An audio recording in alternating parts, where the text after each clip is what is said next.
नमस्कार। देखिए, आज का हमारा क्वेश्चन है बहुपदों का भाग। आज हम सीखेंगे बहुपदों का भाग कैसे किया जाता है। हमारा क्वेश्चन है 8q में पावर ऑफ 3 माइनस 8q में power of 2 plus 2q minus 1 में 4q प्लस 2 का भाग दीजिए। देखिए भाग कैसे देते हैं। ये हो गया हमारा भाजक और ये हो गया हमारा भाज्य। भाजक को बोलते हैं इंग्लिश में डिवाइज़र और भाज्य को बोलते हैं डिविडेंड। तो देखिए भाग कैसे देते हैं। भाजक को इस तरफ लिख लेते हैं 4q प्लस 2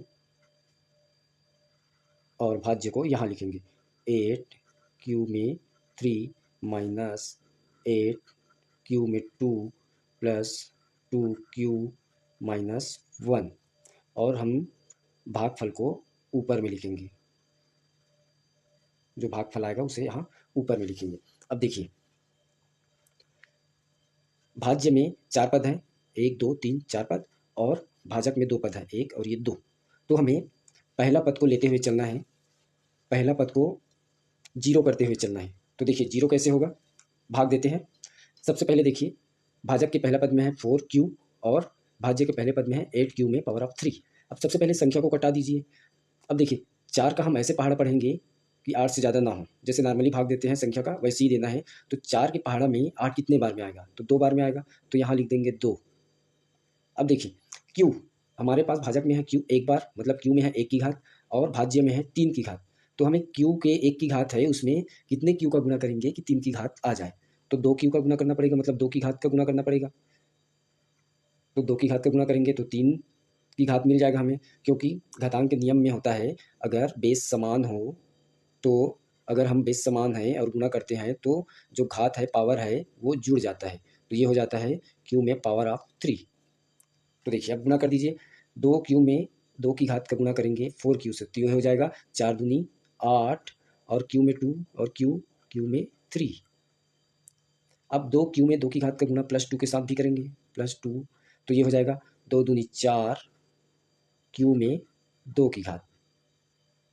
अब देखिए यहाँ हमें घटाना है, घटाएंगे तो चिन्ह बदल जाएगा। यहाँ है प्लस तो यहाँ हो जाएगा माइनस, यहाँ भी है प्लस तो ये हो जाएगा माइनस, ये हो जाएगा 0। 8q में 3 और 8q में 3। अब यहाँ देखिए यहाँ माइनस 8q में 2 है और यहाँ माइनस 4q में 2 है, तो ये माइनस है और यहाँ भी माइनस है, चिन्ह समान है तो ये जुड़ जाएगा और आंसर आएगा माइनस में। तो 8 और 4 हो जाएगा 12q में 2 की घात। अब ऊपर में 2q है उसे नीचे लिख लीजिए, प्लस 2q।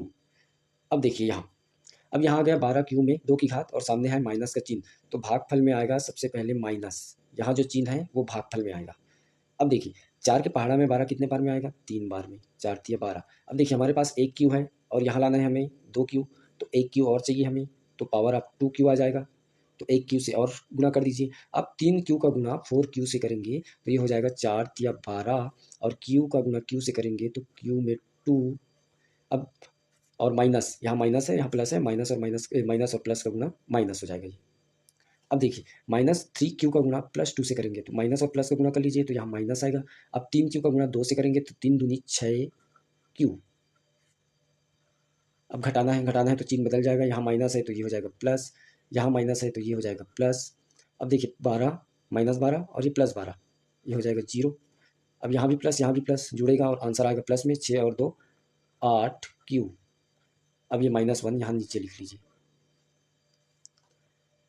अब देखिए यहाँ प्लस है तो भागफल में आएगा प्लस। अब 4 के पहाड़ा में 8 कितने बार में आएगा, 2 बार में। यहाँ है q में पावर ऑफ 1, मतलब एक बार है q और हमारे पास तो एक बार q है ही, तो q से गुना करने की जरूरत नहीं है। तो 2 का गुना करेंगे 4q से तो ये हो जाएगा 4 दूनी 8q प्लस 2 का प्लस 2 के साथ करेंगे तो ये हो जाएगा +4। अब घटा देंगे, यहाँ हो जाएगा माइनस, यहाँ भी हो जाएगा माइनस, ये हो जाएगा 0 और ये जुड़ जाएगा, यहाँ भी माइनस है और 4 में भी माइनस है तो ये हो जाएगा -5। ये हो जाएगा हमारा शेषफल, जिसे बोलते हैं रिमाइंडर। तो दोस्तों वीडियो पसंद आए तो ज़्यादा से ज़्यादा शेयर कर दीजिए, लाइक कर दीजिए और मेरे पेज को फॉलो नहीं किए हो तो फॉलो करना मत भूलिए। Thank you.